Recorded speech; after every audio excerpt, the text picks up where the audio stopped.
Thank you. లేదు ఒక డిఎల్సీలో కూర్చొని కాన్సెప్ట్ చెప్తా. ఎంతసేపు చెప్పాను చాలామంది తెలియదు కదా, చెప్తా 2 నిమిషాలే చెప్పాను. నేను ఆ రోజు మార్నింగ్ నుంచి చాలామంది ప్లాన్ చెప్పి బాగా అలసిపోయాను. కొత్తపేట డిఎల్సీపీ స్టోర్ తీసుకొచ్చింది ఈవినింగ్ 5-6 అప్పుడు స్కూల్ నుంచి వచ్చేటప్పుడు స్కూల్లో ఆరంభంగా చేసి పాఠశాల తీసుకొచ్చి నా దగ్గర కూర్చోబెట్టి సార్ ప్లాన్ చెప్పాను. అమ్మ మీరు ఏం చేస్తారంటే నేను స్కూల్లో ఆయమ్మ ఏం చదువుకోవాలంటే నా దగ్గర చదువు లేదు. ఈ ప్లాన్ ఏం చెప్పలే.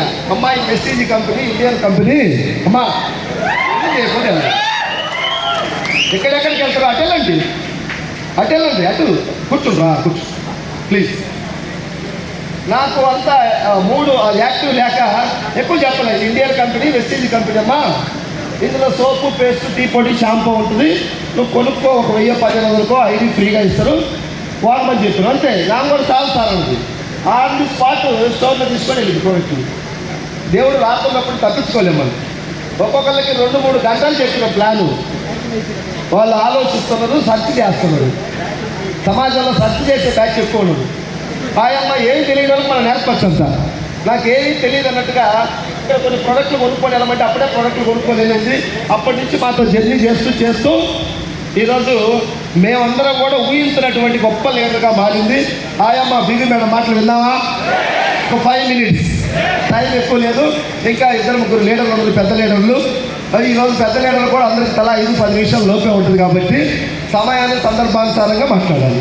ఎప్పుడు 1-2 గంటలు మాట్లాడాలంటే కుదరదు పరిస్థితిని బట్టి. మనం మధ్యాహ్నం లంచ్ తర్వాత మీటింగ్ ఆడలేదు.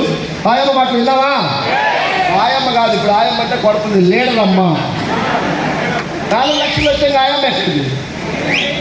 మొన్నటిదాకా నార్మల్ పర్సన్ ఈరోజు ముఖ్యమంత్రి అయి కూర్చోన్నాడు. మన ముఖ్యమంత్రిని గౌరవించాలా లేదా? ఇక మావాడు అంటే కుదరదు, ముఖ్యమంత్రి అయ్యిండు. ఇప్పుడు లీడర్ అమ్మని ఇన్వైట్ చేద్దామా? హార్ట్లీ వెల్కమ్ లీడర్ అమ్మ గారు. Thank you.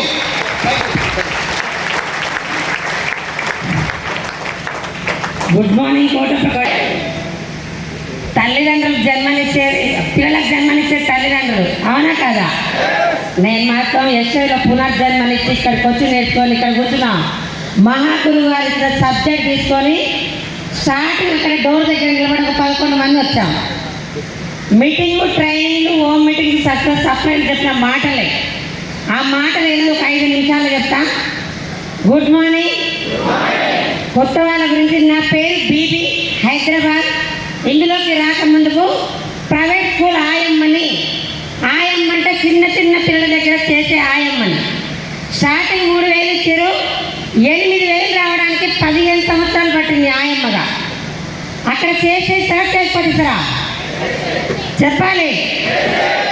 వాళ్ళు ఇంట్లో 2 పిల్లలు బాత్రూమ్ పోతే 2 రోజులు భరిస్తాం, 3వ రోజు స్కూల్ ఎప్పుడు పోద్దా అనుకుంటాం. అలాంటి టైంలో నేను నా పిల్లల చదువు పూర్తి కావాలి, నా లైఫ్ నా పిల్లలు కావద్దు అని 15 సంవత్సరాలు నర్సరీ పిల్లల దగ్గర సేవ చేసిన. చిన్న పిల్లలు దేవుళ్ళతో సమానం. ఏ దేవుడైనా శాపాలు ఇవ్వడు, పాపాలు ఇవ్వడు, అవకాశం మాత్రమే ఇస్తాడు, అవునా కాదా?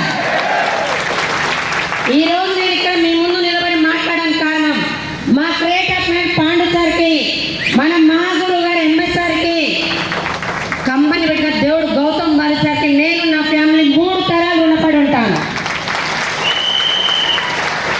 పాండు సార్ మా రూట్ కండక్టర్ బస్సు ఉండే 3 నెలలు రండి మేడం మీ లైఫ్ మారిపోతుంది అన్నాడు.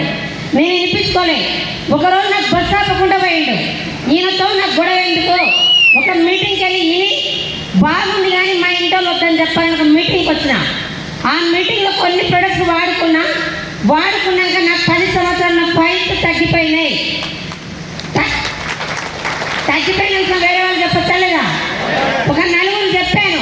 ఆ నలుగురు ఎక్కడుంది ఎక్కడ చెప్పమన్నారు. ఆ నలుగురు తీసుకొచ్చి మీటింగ్లో కూర్చోబెట్టాం. ఆ నలుగురు కాస్త 8 మంది అయి 3 నెలలు అయినాక 7,450 రూపాయల చెక్ వచ్చింది నాకు.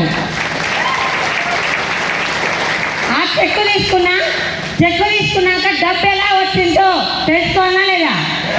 ఇంట్లో పెళ్లి సంబంధం చూస్తుంది మమ్మీ. పెళ్లి కావాల్సింది మనకి, పిల్లని అట్టాల్సింది ఎవరికి? చాలా మంది ఆయమ్మకు వచ్చిన అందరూ ఆయమ్మలకు చెప్తున్నారు. నేను డబ్బు చెక్కు నాకు వచ్చింది కాబట్టి ఎలా వచ్చిందో తెలుసుకోవడానికి ఫోన్ స్విచ్ ఆఫ్ పెట్టుకొని 10-12 మీటింగ్ అటెండ్ అయినా. ఆ మీటింగ్లో డబ్బు ఎలా వచ్చిందో సార్ వాళ్ళు చెప్తున్నారు. ఆయమ్మ తీసుకుంటుంది, కండక్టర్ తీసుకుంటాడు, కానిస్టేబుల్ తీసుకుంటాడు, డాక్టర్ అమ్మ ప్రతి ఒక్కరు తీసుకుంటారు. చదువు అడగట్లే, పెట్టుబడి అడగట్లే, వయసు అడగట్లే. ఇందులో మెయిన్గా నేను కనెక్ట్ అయింది 3 జనరేషన్. స్కూల్లో 15 సంవత్సరాలు చేస్తున్నా. ఇంకా మా అంటే నా వయసు ఇంకా 10 సంవత్సరాలు చేస్తా. చేసి ఏమైనా చనిపోతే మా మేడం ఇస్తుందా? నేను చేస్తే నా ఫ్యామిలీ గడవాలి, మరి నేను లేకపోతే నా పిల్లల పరిస్థితి ఏంటి? అదొక్కటే ఆలోచన వచ్చింది. స్కూల్లో 15 సంవత్సరాలు చేస్తే మెట్టు జారి పడ్డా ఏమైనా చనిపోయినా మా మేడం ఇస్తుందా?